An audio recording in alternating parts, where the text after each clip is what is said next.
का सबसे बड़ा तेल का कुआं। दोस्तों, ये तो हमें बताने की जरूरत नहीं है कि कैसे आए दिन पेट्रोल डीजल को लेकर उठापटक होती है और इसीलिए हाय तौबा भी मची रहती है। क्या आपने कभी सोचा है कि आखिर ये पेट्रोल डीजल आते कहां से हैं? वैसे आपने ये तो सुना ही होगा कि तेल जमीन के अंदर से निकलता है, लेकिन क्या आपने ये सुना है कि भारत को तेल का कुआं मिल गया है? जी हाँ, चौंकिए मत। अब भारत तेल के मामले में किसी पर निर्भर नहीं होगा, क्योंकि भारत में ज्यादातर तेल अरब देशों से इंपोर्ट किया जाता है। इसलिए अब भारत हर चीज में आत्मनिर्भर बनना चाहता है और इसलिए तेजी से भारत में ग्रीन हाइड्रोजन बनना शुरू हो गया है। तो चलिए जानते हैं तेल के कुएं कैसे ढूंढे जाते हैं और जानेंगे जमीन में 70% पानी है तो इसमें से तेल कैसे निकाला जाता है। और अब तेल का कुआं मिलने से पेट्रोल डीजल कोड़ी के भाव बिकना शुरू हो जाएगा। जानने के लिए वीडियो को बिना स्किप किए एंड तक देखिएगा। दोस्तों, यूक्रेन और रूस के बीच चल रही जंग से पहले तमाम देश ऊर्जा के ऐसे वैकल्पिक और साफ स्रोत तलाशने में लगे थे जो जीवाश्म ईंधन जितने अविश्वसनीय और सस्ते हों। मगर इस जंग के बाद जब रूस से आयातित ऊर्जा की सप्लाई रुक गई, तब तमाम देशों के बीच इस बात की दौड़ शुरू हो गई कि कौन सबसे पहले अपने लिए ऊर्जा सुरक्षा सुनिश्चित कर पाएगा। भले ही भारत पर इस जंग का खास असर नहीं पड़ा, मगर अपनी दूरगामी सोच के चलते भारत ने एनर्जी सिक्योरिटी के इस दौड़ में शामिल होने का फैसला लिया। दौड़ में जीतने के लिए सोलर और विंड काफी सरल और सुगम लगते हैं, मगर उन्हें लगातार नहीं उपलब्ध किया जा सकता और ये एक बड़ी चुनौती है। न्यूक्लियर एनर्जी भी एक विकल्प है, मगर उसकी कीमत एक भारी चुनौती है। और इलेक्ट्रिक व्हीकल भले ही चर्चित होते जा रहे हैं, उपयोग के मामले में वो अब भी अपने पेट्रोल और डीजल विकल्पों जितने सुगम नहीं है। इन्हीं सब मुद्दों को हल करने के लिए भारत सरकार ने कुछ दिन पहले ही लगभग 20,000 करोड़ रुपए के बजट के साथ राष्ट्रीय हरित हाइड्रोजन मिशन को मंजूरी देते हुए एक बहुप्रतीक्षित फैसला लिया।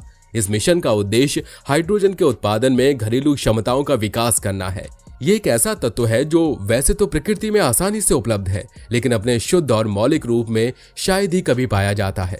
आइए समझें इस पूरे मिशन को और इससे जुड़े कुछ पहलुओं को। क्या है ग्रीन हाइड्रोजन? ग्रीन हाइड्रोजन पानी की इलेक्ट्रोलिसिस से मिली वो हाइड्रोजन है जिसे बनाने में विंड या सोलर जैसे रिन्यूएबल सोर्सेज से बनी बिजली का उपयोग किया गया हो। प्रति यूनिट वजन के लिहाज से हाइड्रोजन में ज्यादा एनर्जी होती है, इसी वजह से ये क्लीन एनर्जी का एक शानदार स्रोत है।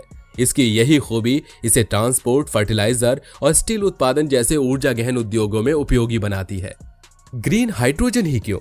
ग्रीन हाइड्रोजन को एक टिकाऊ ऊर्जा स्रोत माना जाता है क्योंकि इससे एमिशन शून्य के करीब है और ये जीवाश्म ईंधन पर निर्भरता को कम करने में मदद कर सकता है।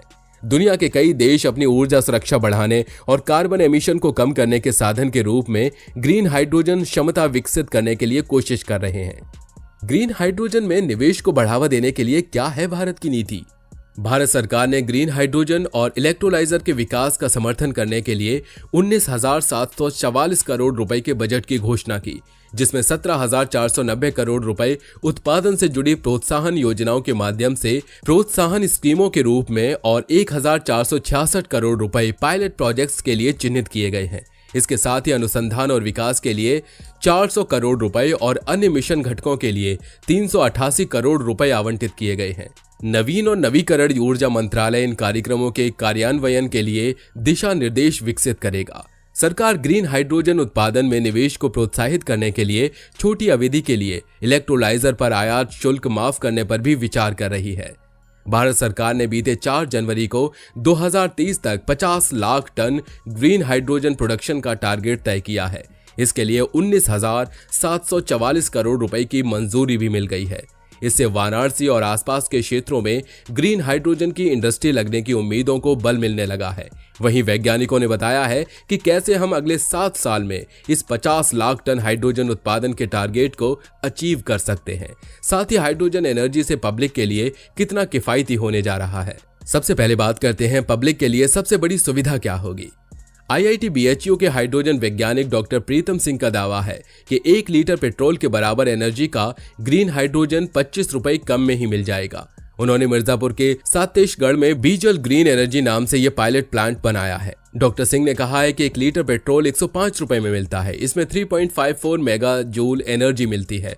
इससे 100 सीसी की बाइक इतने में 60 किलोमीटर की दूरी तय कर सकती है, जबकि महज 80 रुपए के खर्च में ही इसके बराबर हाइड्रोजन मिल पाएगा। यानी कि हाइड्रोजन पेट्रोल से 25 रुपए तक सस्ता मिलेगा। जरूरत है तो बस इसे लिक्विड फॉर्म में पेट्रोल टैंक में रखने की। हाइड्रोजन से चलने वाले वाहन वातावरण में प्रदूषण भी नहीं फैला सकेंगे। हर साल एक प्लांट से बना सकते हैं 500 टन हाइड्रोजन। डॉक्टर सिंह का कहना है कि पूर्वांचल में पायलट प्रोजेक्ट के तौर पर कई प्लांट खोले जा सकते हैं। यहाँ एक एक प्लांट हर साल 500 टन तक हाइड्रोजन उत्पादन कर सकते हैं। दूध की ही तर्ज पर यहाँ के किसान अपने फसलों के बचे अवशेषों को इकट्ठा कर एक कोऑपरेटिव बनाकर हाइड्रोजन उत्पादन कर सकते हैं। तकनीकी सहायता हम उपलब्ध कराएंगे। एक डेमोन्स्ट्रेशन में 60,000 रुपए का खर्च आता है। डॉक्टर सिंह ने कहा कि इस मिशन के बाद पूर्वांचल में ग्रीन एनर्जी को लेकर कवायद तेज होगी।